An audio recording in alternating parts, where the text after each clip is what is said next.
Lucknow rule of law real growth की guarantee है। UP में 50 लाख करोड़ का निवेश। आपको बता दें कि अन्नदाता किसान केवल लाभार्थी नहीं है, विकास में भागीदार है। वर्ल्ड बैंक के साथ मिलकर यूपी एग्रीज को आगे बढ़ा रहे हैं। प्रदेश के अंदर वेयर हाउसिंग का निर्माण हो और बड़े गोदाम बने, उसके लिए सब्सिडी की व्यवस्था की है। 9 वर्ष में 3 गुना से अधिक उत्तर प्रदेश का बजट बढ़ा है। बजट की थीम सुरक्षित नारी, सक्षम युवा और खुशहाल किसान, जिसमें 2 लाख करोड़ की धनराशि कैपिटल एक्सपेंडिचर के लिए है। यह पहली बार हुआ है कि कोई एक सरकार का 10वीं बार बजट प्रस्तुत हो रहा है। 9 वर्ष में कोई भी टैक्स नहीं लगाया गया है।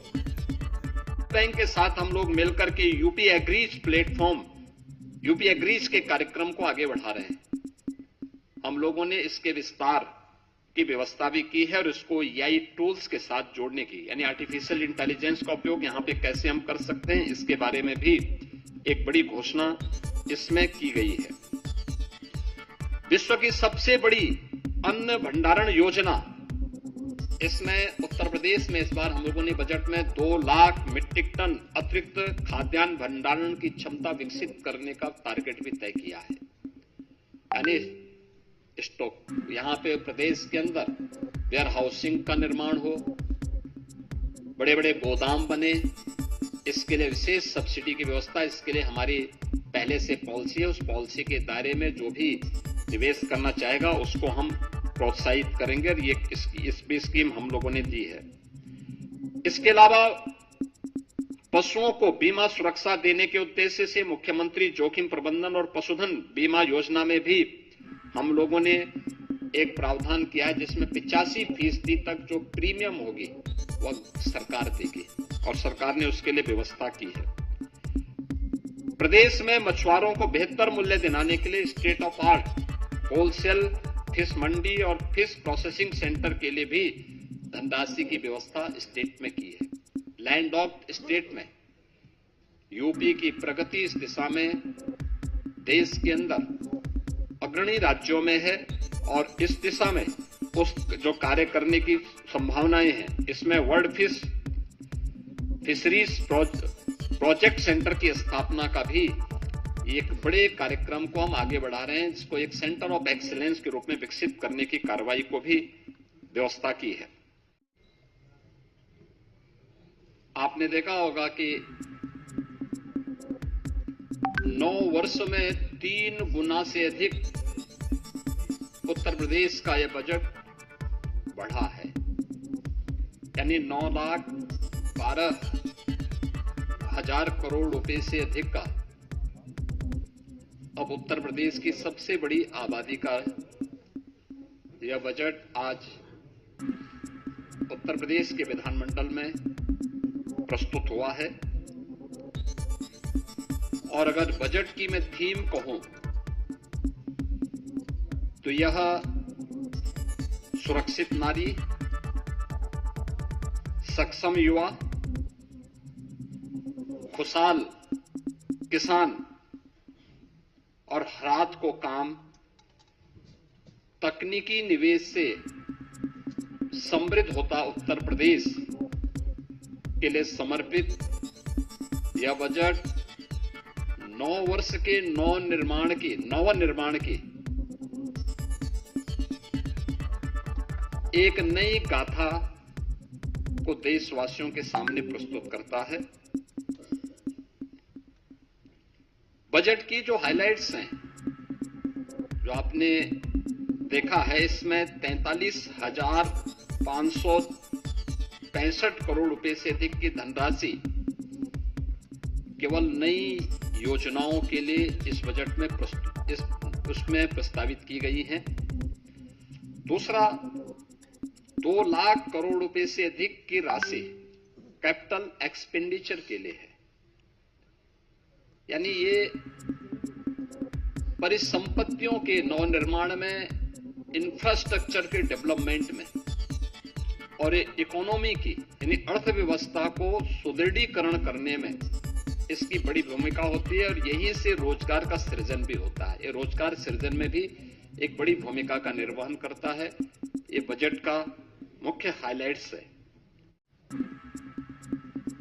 यानी rule of law real growth की गारंटी है। हर व्यक्ति सुरक्षा की गारंटी चाहता है और वह गारंटी आज यूपी दे रहा है। सुरक्षा है, स्मार्ट पुलिसिंग है और त्वरित न्याय व्यवस्था। यह नागरिकों को भी और निवेशकों को भी दोनों को सुरक्षित और एक भरोसेमंद वातावरण देने में एक बड़ी भूमिका का निर्वहन करता है। इससे प्रदेश में एम्प्लॉयमेंट क्रिएट हुआ है दोनों स्तर पर। अब कोई सोच सकता था यूपी में 50 लाख करोड़ रुपए से अधिक का निवेश के प्रस्ताव आएंगे? यूपी का मृतप्राय सा हो गया एमएसएमई सेक्टर, फिर से ग्रोथ करके 3 करोड़ से अधिक नौजवानों के लिए नौकरी और रोजगार की संभावनाओं को विकसित करेगा। आज ये यूपी में संभव हो रहा है, आज ये यूपी में दिखाई दे रहा है, यूपी में हुआ है। और उसी दिशा में ये बजट इमर्जिंग टेक्नोलॉजी को फोकस करते हुए आज यहां पे प्रस्तुत किया गया है।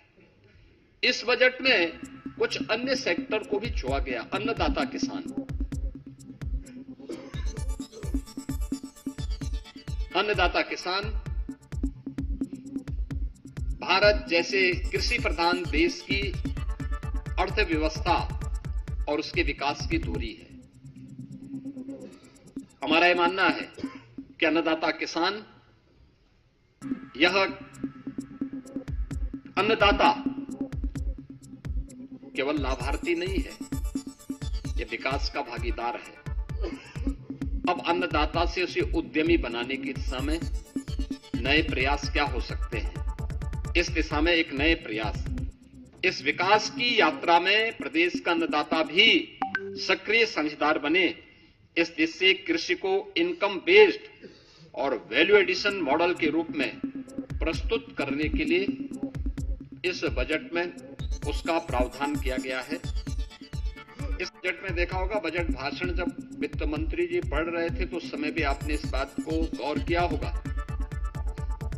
कि बजट में जो हमारी एफआरबीएम की सीमा है, यानी पिछले 9 वर्ष में ये हमारी सरकार का 10वां बजट है